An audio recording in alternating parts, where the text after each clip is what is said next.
Bon matin à tous. Une question pour vous ce matin. Qui est comme Dieu? Qui est comme Dieu? On est dans Ésaïe 40, au verset 12 jusqu'au verset 17. Et j'aimerais te dire quelque chose.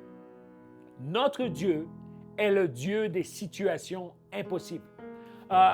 J'aimerais saluer premièrement ceux qui sont d'ici, l'Outaouais, tous nos Franco-Ontariens qui nous regardent, Duxbury, Rockland, Embrun, Castleman, ceux d'Ottawa. Je salue ceux qui sont dans l'Outaouais, Wakefield, Chelsea. Je passe par Gatineau et Hull.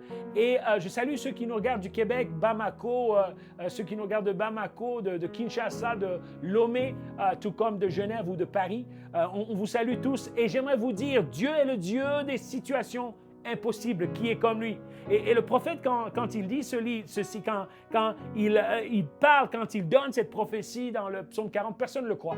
Personne ne le croit. Tout le monde regarde les circonstances. Personne ne le croit. Il n'y a pas un retour à la normalité. Ce n'est pas possible. Il n'y a pas un futur nouveau. Tout est au cataclysme. On s'en va vers l'apocalypse. On dit c'est la fin de tout. Et là, le prophète élève sa voix en disant non, Dieu va ramener son peuple à Jérusalem. C'est pas possible. Ce n'est pas possible. Et il ne raisonne pas à partir d'une évaluation de la situation politique ou de la situation réelle. Il regarde bien au-delà des yeux, bien au-delà de ce qu'on peut sentir, bien au-delà de ce qu'on peut toucher. Il décrit avec flamme la grandeur exceptionnelle de Dieu et interpelle vigoureusement tous les Thomas. Il y a beaucoup de Thomas. Moi, je vois des Thomas. Aujourd'hui, les Thomas ont dit « OK, ça ira mieux demain, ça va bien aller. » Il y a des Thomas. On va construire ces portes. Là, on est à la première porte.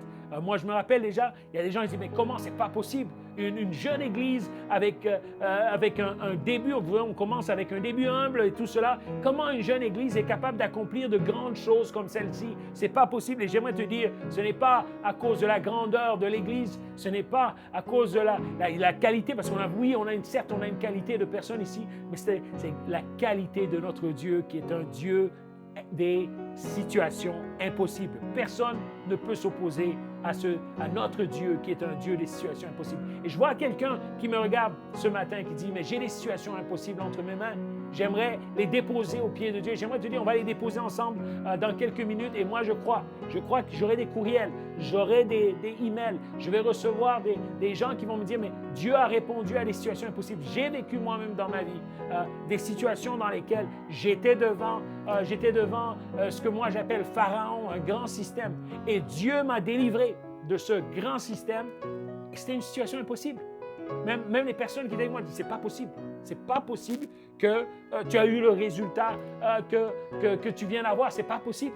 Alors j'aimerais t'encourager. Ce n'est pas ce que je te dis, c'est pas quelque chose que j'imagine, c'est quelque chose que j'ai vécu.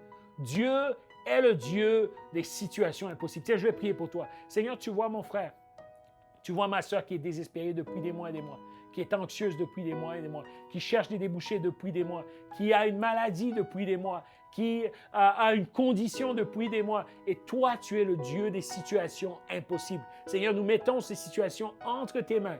Nous mettons cette condition entre tes mains. Nous mettons cette manière de penser entre tes mains. Nous mettons nos portes, nos 3 portes ici de l'Église que nous allons reconstruire entre tes mains. Où est-ce que l'homme a dit c'est impossible? Nous disons c'est possible. Et nous disons Dieu, tu vas nous emmener bien plus loin que ces portes. Toi, tu vas emmener la rénovation de tout ce lieu que nous sommes en train de faire qui est impossible aux yeux de l'homme. Tu vas l'emmener à la possibilité dans ton merveilleux nom. Et ceux qui le croient de la maison peuvent dire un grand Amen ce matin. Amen. Je dis Amen pour toi et bon matin.